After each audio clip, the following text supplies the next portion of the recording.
नमस्ते। हाँ, hello hello, कैसे हैं आप सब? चलिए कहानी शुरू करते हैं। जहाँ विनय अपनी बच्चे और अपनी पत्नी से मिलने की जगह गुस्से से लाल पीला हुए घर कमरे के बाहर ही खड़ा रहता है, जहाँ उसके पिता उसे समझाने आए होते हैं, लेकिन वो अपने पिता की बात सुने बिना ही शिकायतें करने लगता है कि वो क्या मुझे इतना नाकाबिल समझती थी, या मुझे पराया समझ रखा था, जो उसने मुझे इतनी बड़ी बात नहीं बताई। कोई छोटी मोटी बात नहीं है ये। मेरे पिता बनने का मतलब, वो बोल भी नहीं पा रहा था। वो अपनी बातों को जैसे अपने अंदर ही दबाए जा रहा था। वो समझ नहीं पा रहा था, लेकिन फिर भी उसकी जो चीख है, उसका जो दर्द है, उसका जो एहसास है, वो विनीता तक पहुंच रहा था। विनीता अपनी बेटी को बेड पे रखकर विनय के पास जाती है। विनय का हाथ पकड़ उसे कमरे के अंदर लेकर आती है। वो कमरे में आने के बाद भी अपनी बेटी की तरफ न देखकर विनीता की ओर देखता है और फिर कहता है, तुमने मुझसे इतनी बड़ी बात छुपाई कैसे? वो ये कहकर उस पर गुस्सा कर ही रहा होता है कि विनीता कमरे का दरवाज़ा हल्का बंद करती है। और उसके बाद फिर वो विनय, जो कि बोले जा रहा था कंटिन्यूसली, तुम ऐसा कैसे कर सकती हो, तुम ऐसे कैसे मुझे ये छुपा सकती हो, वो कंटिन्यूसली बोले जा रहा होता है। लेकिन विनीता को उसकी किसी भी बात का कोई जवाब ना देते हुए अपनी बेटी के पास जाती है, उसे गोद में उठाती है और विनय के पास ले जा कर के उसके हाथ में देने लगती है। विनय पहले तो हाथ में नहीं लेता है, लेकिन विनीता कहती है कि देखो मैं छोड़ रही हूँ। फिर वो एकदम से मजबूती के साथ अपनी बेटी को पकड़ता है, जिस पर विनय विनीता से कहता है, तुम ऐसा कैसे कर सकती हो? हालांकि वो जिस तरह से पकड़ा होता है, उस तरह से पकड़े हुए देख विनीता थोड़ी नाखुश होती है और कहती है उसे सिखाते हुए कि ऐसे नहीं, ऐसे पकड़ा जाता है। वो सीखता है कि बेटी को कैसे पकड़ा जाता है, बच्चे को, और वो इस सब में खो जाता है। और वो उसके मन में जो शिकायतें होती है, वो जैसे एकदम से हवा हो जाती है। अपनी बेटी का चेहरा देख वो खुश हो जाता है और कहता है, इसका चेहरा तो बिल्कुल मेरी जैसा है। वो खुश होते हुए मुस्कुराता है हुए अपनी बेटी को गले लगाता है। विनीता एकदम से जाकर बिस्तर पे लेट जाती है। विनय उसे कहता है, तुम मेरी बातों से बच नहीं सकती ऐसे, जिस पर वो उसकी तरफ देखती है और कहती है, अगर तुम शोर मचाओगे तो बेटी तुम्हारी जाग जाएगी और फिर तुम खुद ही संभाल लेना, क्योंकि मैं थक गई हूँ, मैं सोने जा रही हूँ। वो ये कहकर बिस्तर में करवटें बदलने लगती है और विनय उसकी थकान देख थोड़ा परेशान होता है और उसके मन में जितनी शिकायतें थी वो जैसे हवा हो जाती है। वो अपनी बेटी को गोद में लिए घर के कमरे के बाहर आता है और फिर सीढ़ियों से उतर अपनी माँ के पास जाते हुए कहता है, माँ, विनीता ने मुझसे कहा कि मैं ऐसे गोद में पकड़ूं, क्या ये सही है? जिस पर उसकी माँ कहती है, हाँ बिल्कुल सही है। जिस पर सभी लोग फिर उसकी ओर देखते हैं, जिस पर विनय कहता है, हाँ ठीक है, मैं अब गुस्सा नहीं हूँ, लेकिन लेकिन उसने गलत किया है। हाँ ठीक है, उसने गलत किया है, लेकिन क्या तुम्हारी अभी की खुशी की तुलना में क्या उसने ज़्यादा गलत किया है? जिस पर वो कहता है, नहीं, मेरी बेटी तो बहुत प्यारी है। उसकी माता पिता सब उसे देखकर खुश होते हैं और कहते हैं, फिर विनय कहता है एक जगह पे बैठकर सोफे पे और अपनी बेटी को गोद में लिए कहता है कि माँ, मैं बस इसलिए गुस्सा हूँ क्योंकि उसने मुझे विनय कहता है अपनी माँ से कि माँ, उसने बताया नहीं कि वो जिस पर उसकी माँ उसे कुछ कहने नहीं देती, बल्कि उसकी बेटी को उसकी गोद से लेती है और कहती है कि तुम जाकर के ये बात उससे करो, ठीक है? ये कहकर वो बच्ची को लेकर अपने कमरे में चली जाती है।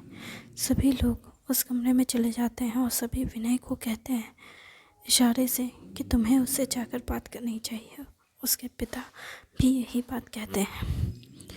हालांकि वो अपने परिवार से नाराज़ था, लेकिन उसके परिवार का कहना था कि कोई भी व्यक्ति पे तुम्हें नाराज़ होने का हक नहीं है। मानते हैं कि परिवार के लोगों को बताना चाहिए था, लेकिन ये हक सिर्फ तुम्हारी पत्नी का था, और चूँकि तुम्हें अपनी पत्नी पे नाराज़गी है तो तुम अपनी पत्नी से जाके बात करो। ये कहकर वो उसे विनीता के ओर जा भेजते हैं।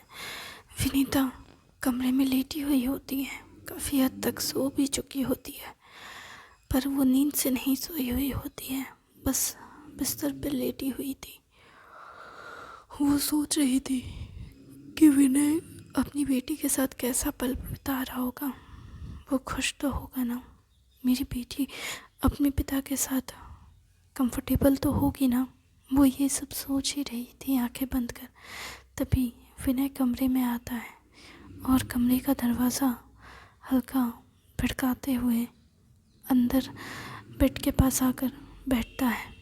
बिस्तर पे बैठकर वो विनीता के पैर के पास पैरों को दबाने लगता है और उसकी यह हरकत महसूस कर विनीता एकदम से जाग जाती है और उठकर विनय की तरफ उसे रोकते हुए अपना हाथ बढ़ाती है। विनय उसके हाथों को थामता है और कहता है कि मैं, जिस पर विनीता एकदम से उसे रोकते हुए कहती है कि देखो मुझे माफ़ कर दो। विनय उसके पैरों को दबाना जारी रखते हुए कहता है कि सच कहूँ तो तुम मुझे माफ़ कर दो। जिस पर विनीता उसे कहती है गलती तुम्हारी नहीं है। जिस पर विनय कहता है गलती मेरी है, मैं शायद अच्छा पति नहीं बन पाया, तभी तो तुम मुझसे इतनी बड़ी बात छुपा पाई। अगर मैं तुम्हारे हाव भाव या तुम्हारे बातों से तुम्हें समझ नहीं पाया कि तुम किस सब से गुजर रही हो, तो तुम्हें कैसे तुम्हारा अच्छा पति बनो। जिस पर वो कहती है ऐसा मत कहो, इसका मतलब तो ये हुआ कि मैं एक्टिंग में बहुत अच्छी हूँ। तुम्हें हंसी आ रही है। विनय बिल्कुल भी हंसने के मूड में नहीं था। उसका सीरियस चेहरा देख विनीता भी खामोश हो जाती है। फिर वो कहती है कि देखो पहले तो तुम ये पैर दबाना बंद करो, मैं ठीक हूँ। जिस पर वो कहता है पर मैं ठीक नहीं हूँ। जिस पर वो कहती है क्यों, क्या हुआ है। जिस पर वो कहता है तुम्हें याद है हमने शादी के वक्त एक दूसरे को कुछ वादे किए थे कि हम सुख और दुख दोनों में एक दूसरे का ख्याल रखेंगे। जिस पर वो कहती है हाँ, पर तुमने तो मुझे वो हक दिया ही नहीं। तुम तो मेरी खुशी में और तकलीफ़ में हर वक्त में शामिल थी, लेकिन मैं तो तुम्हारी ना तो खुशी में शामिल था और ना ही मैं तुम्हारे दर्द में शामिल था। तुम्हारी जिस पर विनीता कुछ बोलने वाली होती है तो विनय उसके मुंह पे हाथ रख कहता है अभी मेरी बात ख़त्म नहीं हुई है। उसकी आंखों में आंसू होते हैं, उसके होंठ, उसके शब्द कांपते हुए विनय अपनी पत्नी की ओर देखकर कहता है जब तुम खुश थी, अपने बच्चे को महसूस कर रही थी, उस खुशी में मैं शामिल न था। जब तुम दर्द में हमारे बच्चे को जन्म दे रही थी, तब मैं तुम्हारा हाथ थामने के लिए नहीं था। मैं तुम्हें ये कहने के लिए नहीं था कि मैं हूँ तुम्हारे पास, हमारे बच्चे के पास। मैं नहीं था, मैं किसी भी पल में नहीं था, ना तुम्हारी खुशी में, ना तुम्हारे दर्द में, तुम्हारे छोटे छोटे मूड स्विंग्स में भी नहीं था, तुम्हारी परेशानी या तुम्हारी घबराहट में नहीं था। मैं उस पल में नहीं था जब तुम्हें मेरी सबसे ज़्यादा ज़रूरत थी।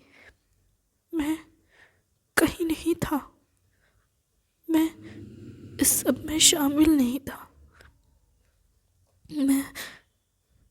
मैं ये नहीं, इस बात से नाराज़ नहीं हूँ कि मैंने अपनी बेटी को महसूस ना कर पाया मैं तुम्हारी गोद में, कोख में, लेकिन मैं इस बात से नाराज़ हूँ कि मैं तुम्हारी परेशानी में नहीं था, जबकि तुम इस सब को अकेले संभाल रही थी। विनय पैर दबाना छोड़ विनीता का हाथ थाम लेता है और अपने हाथों को उसके हाथों से पकड़, और इस पकड़ में बहुत मजबूती होती है। विनीता इस सब को समझ रही होती है और वो इसे महसूस कर विनय की ओर देख रही थी, जहाँ विनय की आंखों में आंसू भरे हुए थे और विनीता उसकी ओर देख रही थी।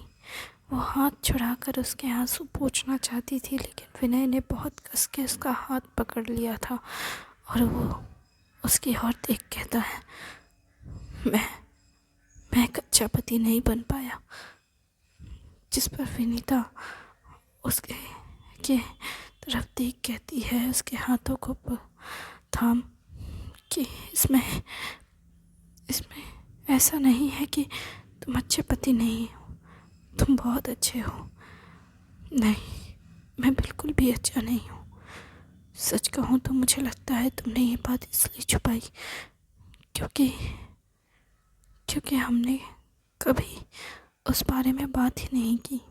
विनीता बात समझ नहीं पाती है और फिर उससे पूछती है कि तुम क्या कहना चाहते हो, जिस पर विनय कहता है यही कि तुम मेरे जाने के बाद तुम्हें ऐसे प्रेगनेंसी सिम्टम हुए थे, तुम्हें ऐसा लगा जैसे कि तुम माँ बनने वाली हो। जिस पर वो कहती है तुम, जिस पर वो सोचती है कि उसने तो कभी इस बारे में विनय से कहा ही नहीं, जबकि विनय को इस बारे में पता है।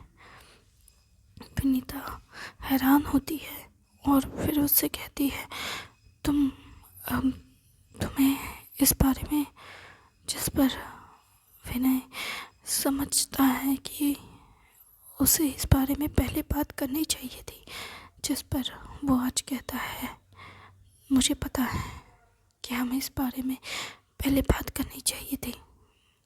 जिस पर वो कहती है देखो ऐसा नहीं है, जिस पर वो कहता है मैं नहीं जानता कि कैसा है, लेकिन सच कहूँ तो मुझे उस वक्त ये सब नहीं समझ आ रहा था, पर जब मैं आज सोचता हूँ तो मुझे समझ आता है कि शायद यही वजह थी कि तुम मुझे ये बात बताने में कंफर्टेबल नहीं थी।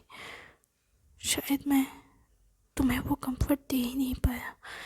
विनीता उससे अपना हाथ छुड़ाते हुए उसके आंखों के आंसुओं को पोंछते हुए उसे गले लगाती है और कहती है ऐसा नहीं है, तुम जैसा सोच रहे हो ऐसा नहीं है। हाँ मैं जानती हूँ कि मैं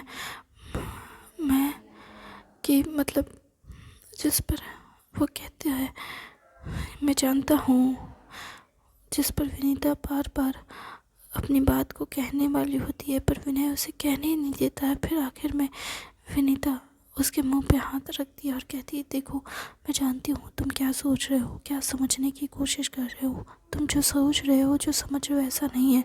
हाँ मैं जानती थी कि इस बारे में हमें बात करनी चाहिए थी, लेकिन मैं इस बारे में बात नहीं कर पा रही थी क्योंकि मुझे लगा कि ये काफ़ी अजीब होगा। लेकिन मैं ये नहीं कहूँगी कि हमें बात नहीं करनी चाहिए थी, बस मैं इसे ज़रूरी नहीं समझती थी। जिस पर वो कहता है कि कुछ बातें ज़रूरी हो या ना हो हमें एक दूसरे से कहनी चाहिए, तुम मुझसे प्रॉमिस करो तुम मुझे छोटी से छोटी, बड़ी से बड़ी हर बात बताओगी। आज के बाद तुम मुझसे कुछ नहीं छिपाओगी। तुम्हारी खुशी, तुम्हारा दर्द, तुम्हारी उलझने, तुम्हारी परेशानियाँ, सब कुछ तुम मुझसे कहोगी। अगर मैं ना सुनना चाहूँ तो भी तुम मुझे कहोगी। जिस पर वो हंसती है, जिस पर वो कहता है हंसो मत, मैं बहुत बहुत परेशान हो गया था। मैं बहुत डर गया था।